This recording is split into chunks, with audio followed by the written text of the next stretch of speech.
Hi, I'm Fazil Millar, editorial page editor of the Vancouver Sun, and today I'm joined by Gwen Barley of the Western Canada Wilderness Committee. Gwen, good to have you here. Thanks for having me. Mining Week is supposed to start pretty soon, and we are in the Vancouver Sun is looking at BC's economic future throughout right up to May 2013 for the election. And in the case of mining, do you think there should be any mines operating in British Columbia? Absolutely. In your view? Okay. Absolutely. My dad was actually in the mining industry for a while, placer mines, gold mining. I used to go gold panning all the time. And we aren't opposed to mines, but you need to do it right. And so you want to have strong and robust environmental standards.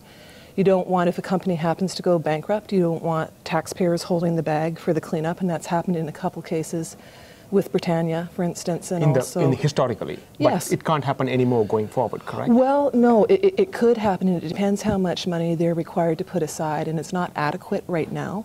So that's part of the picture, but what we're saying is if you're going to do mining, let's do it right. There's very good paying jobs in mining, but we don't want to be damaging the environment. You have acid rock runoff that can be a real problem, especially for fish, and you saw that with Britannia. It had a devastating impact. And the concern right now is that we're seeing big cuts federally to the Environment Canada. We're seeing big cuts to the Department of Fisheries and Oceans and regulatory rollbacks. And that comes on top of a decade of cuts to environmental regulations in BC. So there's concern within the environmental community about the implications of those cuts. Okay. So you're for mining, it's just that it has to be done within... I wouldn't say for mining. But we definitely aren't opposed to every mine that comes online. Okay. We've had big concerns with Prosperity Mine to do with Fish Lake, especially the first iteration of the mine, which would have seen waste rock go into Fish Lake. And that would have killed 85,000 rainbow trout and set a very bad precedent. The second proposal, which is now working its way through... Yeah. Well, the company actually said that was the worst proposal, a worse proposal than the first one. And it still has big impacts on First Nations in the local area, on grizzly bear populations.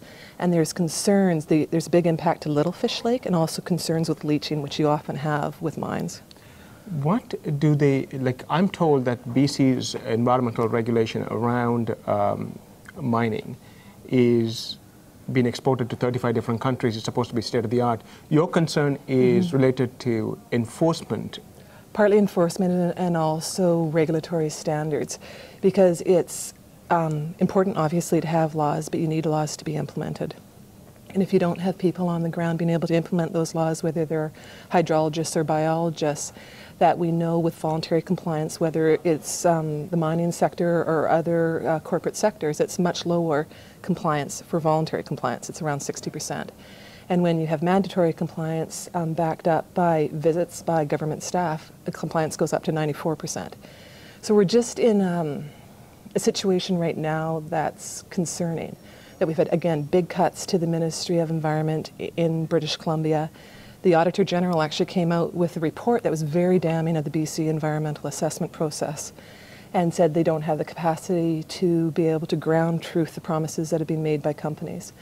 And then when you have the federal government, we're in the midst of a climate where the federal government looks at environmental regulations as red tape. And so you're seeing rollbacks environmental standards. But plus, let me ask you there on that one. I mean, do you think it's fair or reasonable to have companies and investors and folks waiting for jobs, it pays over $100,000 on average, it does. Process of 10, 15, 17, 20 years? Well, no, of course you don't. You don't want a process of 17 or 20 years. But I think some people, they look at those processes and say, oh my God, that's government being inept, that there's too much duplication. And really, in a lot of those very long processes, sometimes it was a company that didn't have their facts together. And so they had to go back to the drawing board and get information. But no, you don't want processes that are 17 and 20 years. So are you in favor of, let's say, we say, okay, it's a 5-year process, well, no, yes or no, say yes or no? I don't think you should have arbitrary timelines. Okay. I think some projects are huge and they have lasting impacts, because I think you were saying earlier that mining, the mining base in British Columbia, I think we have about 20 operating mines. Correct. And they impact less than 1% of the land base in British Columbia, which is quite small, way less than 1%. But when you've seen it with, there's a mine actually, it was in the 60s, and it just operated for 2 years on Vancouver Island, and it was on the Solsom River, very close to the Solsom River.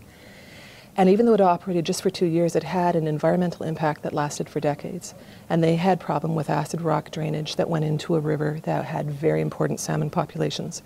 And the BC government held that company responsible for wiping out about 90% of the salmon in that river, and the river's never recovered. So even though mining occupies a small percentage of the land base in British Columbia, the impacts, if it's not done correctly, can be really lasting. And we don't want to see that. We don't want to see the Folsom River impacts. We don't want to see Britannia. We want to make sure that we lead by example, that we can show the rest of the world how to do it right. Current, like the modern practices, I mean, clearly are rules. The rules, you have no problem with the way the rules are set up. I do have some concerns because the rules are getting weakened. We aren't going, I don't think we're going in the right direction. As an environmentalist, and again, coming from a mining family, my father was involved in placer mining, I'm concerned that the environmental standards that we had in place are being rolled back. And not only are environmental standards being lowered, which can have an impact on our fish, which can have an impact on our water, but you have fewer people on the ground. You've had big cuts provincially, and you've had big cuts federally, and you had the Auditor General that came out last year with an incredibly critical report of the BC environmental assessment process. And when you're looking at what's happening federally, there's tens of millions of dollars that's been sliced off Environment Canada, tens of millions of dollars that's been sliced off the budget for the Department of Fisheries and Oceans. And accompanying that are lowering environmental standards. But that's after a massive run-up in the Federal Civil Service in the last 6 years. Well, the Conservative government increased the Federal Civil Service by a way more than even the Liberals ever did. But when you actually look at what's happening on the ground, when you look at enforcement and compliance, for instance, in British Columbia, guess how many successful prosecutions there were under the Fisheries Act last year in BC for all of BC? How many? 1. And the year before it was 6, and the year before it was 11. So you're seeing a radical decline in environmental enforcement, and you've seen that play out, not just in British Columbia, but across Canada, across North America. And as an environmentalist and as someone who's born and bred in British Columbia, I'm concerned about that we have something that's really special here. Let's not squander it, and let's also not give a black eye to the mining industry in British Columbia. Thank you, Gwen. My pleasure.